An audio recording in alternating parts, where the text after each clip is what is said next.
नमस्ते बच्चों, 8वीं कक्षा और 9वीं कक्षा के छात्र और छात्राओं, देखिए आज हम यहाँ संज्ञा के बारे में जानकारी लेंगे। संज्ञा संज्ञा किसे कहते हैं? संज्ञा माने इसे हमें नामवाचकमु, तेलुगु में नामवाचकमु बोलते हैं। नामवाचकमु संज्ञा అని దేన్ని అంటారు? संज्ञा అంటే ఏంటి? देखो आप 8वीं कक्षा के हिंदी पाठ्य पुस्तक पृष्ठ नंबर 18 निकालिए।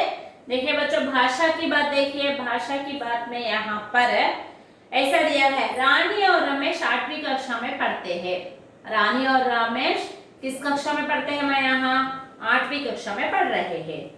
तो गर्मी की छुट्टियों में दादाजी उन्हें अपने गांव ले जाने के लिए आए। गर्मियों की छुट्टियों में दादाजी उन्हें अपने गांव ले जाने के लिए। यहाँ पर रानी और रमेश, रानी यह तो एक लड़की का नाम है, रमेश ये तो एक लड़के का नाम है। गांव यानी गांव के बारे में यहाँ दिया गया है। रानी और रमेश 8वीं कक्षा में पढ़ते हैं। गर्मी की छुट्टियों में दादाजी उन्हें अपने गांव ले जाने के लिए आए। सब मिलकर सवेरे रेल से निकले। सब मिलकर सवेरे रेल से निकले। गाड़ी में बड़ी भीड़ थी। गाड़ी में बड़ी भीड़ यानी क्राउड। भीड़ माने क्राउड यानी बड़ी भीड़ थी। फिर भी जैसे तैसे बैठने की जगह मिल गई। शाम तक गांव पहुंच गए। यहाँ स्टेशन के पास चाचा जी बैलगाड़ी लेकर तैयार थे। बैलगाड़ी खेतों के किनारे किनारे चलने लगी। खेतों में किसान काम कर रहे थे। पशु चल रहे थे। पशु यानी यहाँ पर हमें एक अनुच्छेद दिया गया है और पशु पशु चल रहे थे। गांव की हरियाली देखने लायक थी। हरियाली यानी ग्रीनरी। हरियाली यानी ग्रीनरी पచ్చदనం అన్నమాట। ग्रीनरी हरियाली देखने लायक थी। बातों बातों में घर आ गया। दादाजी से मिले। दादी जी ने बहुत लाड़ प्यार किया। सवेरे दोनों दूध पीकर दादाजी के साथ गांव घूमने निकले। सवेरे सवेरे दोनों दूध पीकर गांव घूमने लगे। ऊपर दिए गए अनुच्छेद में रानी, रमेश, गांव, भीड़, पशु, हरियाली और दूध शब्द किसी व्यक्ति, प्राणी, वस्तु, स्थान अथवा किसी व्यक्ति, यहाँ रानी और रमेश व्यक्तियों के नाम है। और प्राणी यहाँ पर पशु एक प्राणी है। पशु एक प्राणी है। एक प्राणी है। वस्तु स्थान, वस्तु स्थान, वस्तु स्थान अथवा भाव के बोध कराते हैं। भाव का बोध कराते हैं। जैसे शब्दों को संज्ञा कहते हैं। చూడండి, మనకి ఇక్కడ ఏమని చెప్పాడంటే వ్యక్తి పేరు గాని, వస్తువుల పేరు గాని, మనకి ఇక్కడ స్థలాల పేర్లు గాని మన మనసులో ఉన్నటువంటి భావం అన్నమాట। వీటి గురించి ఏదైనా किसी व्यक्ति, वस्तु, स्थान, भाव आदि नामों के बारे में बताने वाले शब्द को संज्ञा कहते हैं। संज्ञा అని దేన్ని అంటారంటే किसी व्यक्ति, वस्तु। సంజ్ఞ అంటే ఏంటంటే किसी व्यक्ति, वस्तु ఒక వ్యక్తిది గానియండి, ఒక వస్తువుది గానియండి, स्थान किसी व्यक्ति, वस्तु, स्थान, भाव आदि नामों के बारे में మొదలైనటువంటి వాటి పేర్లను గురించి తెలియజేసే దాన్ని ఏమంటారంటే సంజ్ఞ, నామవాచకము అంటారు। దాని పరిభాష చూడండి ఒకసారి। సంజ్ఞ किसी व्यक्ति, वस्तु, किसी व्यक्ति, वस्तु, भाव आदि नामों के बारे में बताने वाले शब्द को संज्ञा कहते हैं। ఏదైనా ఒక వ్యక్తి పేరు గాని, ఒక వస్తువు పేరు గాని, ఒక స్థలం పేరు గురించి తెలియజేసే దాన్ని ఏమంటారంటేనమ్మా సంజ్ఞ। దాన్నే మనము ఇంగ్లీష్ లో నౌన్ అని చెప్పేసి అంటాము, తెలుగులో నామవాచకం అని చెప్పారు। సో ఇవన్నీ రకాలు మనకి సంజ్ఞ कितने प्रकार है। మామూలు జనరల్ గా మనకి ఇక్కడ నామవాచకాల గురించి తెలియజేసినట్లయితే మనకి ఇక్కడ 5 टाइप्स అన్నమాట। संज्ञा के 5 प्रकार है। संज्ञा के 5 प्रकार है। यह परिभाषा ఏం చెప్పొచ్చు ఇక్కడ? పరిభాష చూడండి ఇక్కడ। పరిభాష అంటే డెఫినేషన్ అన్నమాట। किसी व्यक्ति, वस्तु, स्थान, भाव शब्द को आदि, नामों के बारे में बताने वाले शब्द को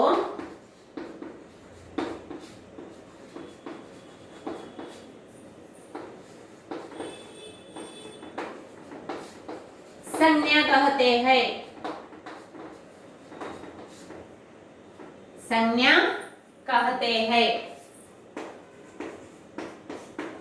ये 5 प्रकार के हैं।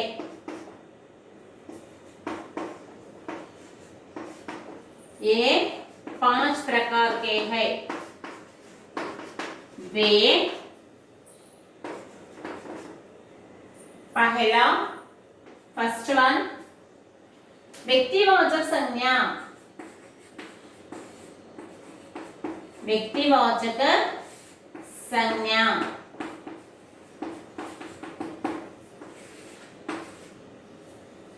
చూడండి ఒకసారి ఇక్కడ ఏం చెప్పాడు మన సంజ్ఞ అనేటువంటి దాన్ని ఏదైనా ఒక వ్యక్తి యొక్క నేమ్ గాని మెన్షన్ చేస్తే వస్తువు పేరు గాని స్థలం పేరు గాని మన పేర్ల గురించి మెన్షన్ చేసేటువంటి పదాన్ని ఏమంటామని చెప్పుకున్నాము నౌన్ అని చెప్పేసి అనుకున్నాం అన్నమాట। సో ఇవి ఎన్ని రకాలు ఈ నౌన్ ని మనం ఎన్ని టైప్స్ గా డివైడ్ చేసుకోవచ్చు 5 టైప్స్ గా డివైడ్ చేసుకోవచ్చు। దాంట్లో ఫస్ట్ వన్ ఏంటి వ్యక్తివాచక సంజ్ఞ అంటే చూడండి किसी विशेष व्यक्ति ఏదైనా పర్టిక్యులర్ గా ఒక మనిషి గురించి కానీ किसी विशेष विशेष అంటే ఏంటి ఏదైనా పర్టిక్యులర్ గా ఒక మనిషి గురించి కానీ विशेष व्यक्ति या स्थान లేదా ఏదైనా పర్టిక్యులర్ గా ఒక ప్లేస్ గురించి विशेष व्यक्ति वस्तु स्थान का बोध हो, स्थान का बोध कराने वाले शब्द को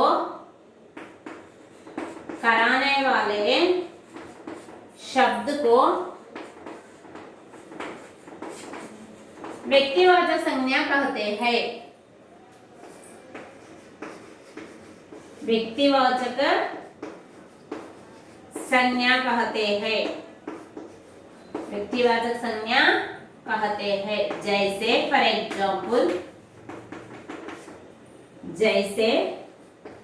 एग्जाम्पल राम एक अच्छा लड़का है। राम एक अच्छा लड़का है।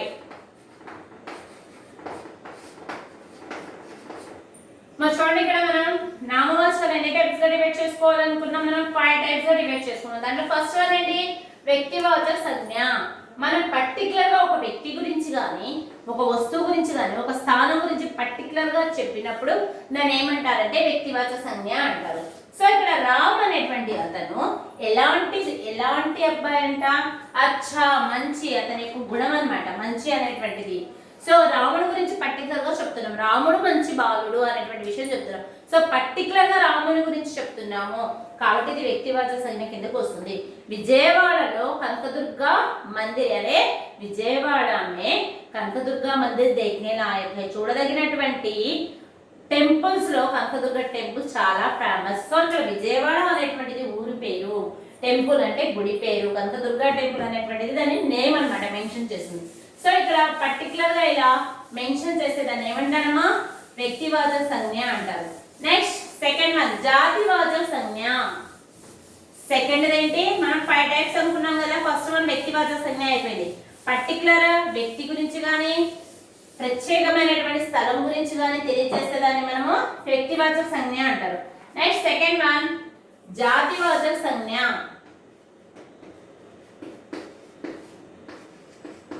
जातिवाचक संज्ञा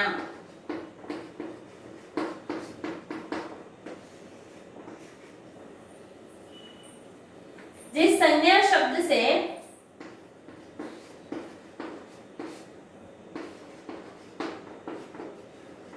जिस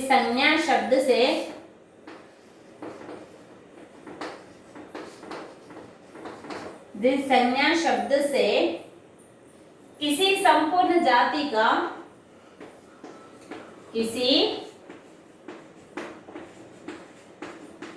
संपूर्ण जाति का, किसी संपूर्ण जाति का बोध हो, जाति का बोध हो, वह जातिवाचक संज्ञा कहलाता है। वह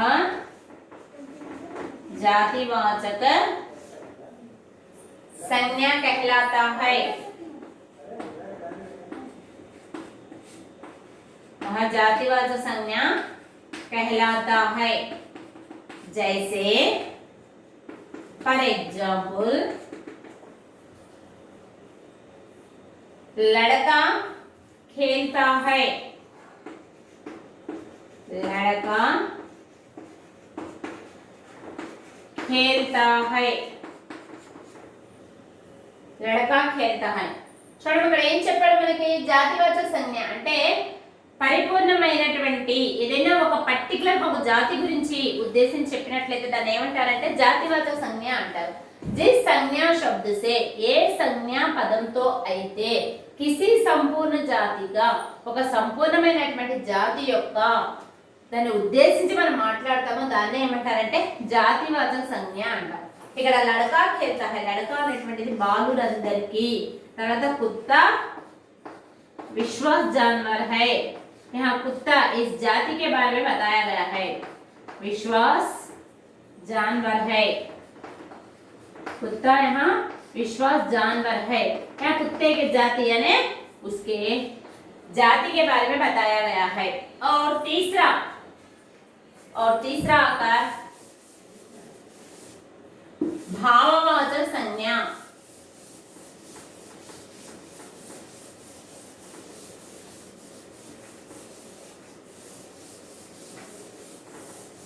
तीसरा आकर भाववाचक संज्ञा।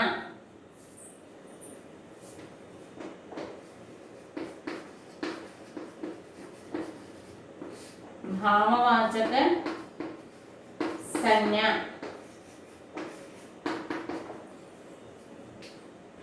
जिन शब्दों से किसी गुण,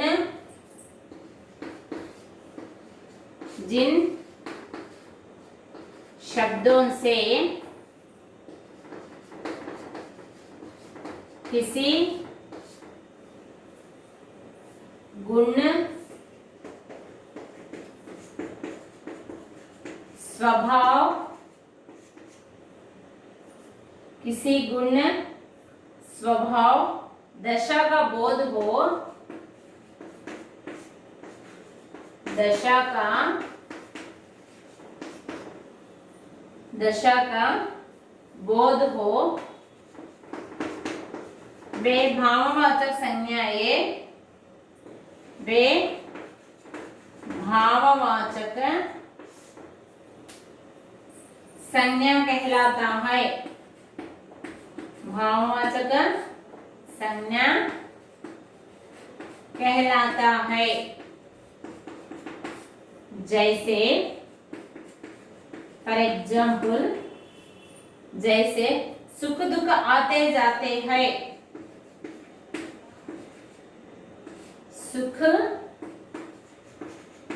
दुख आते जाते हैं।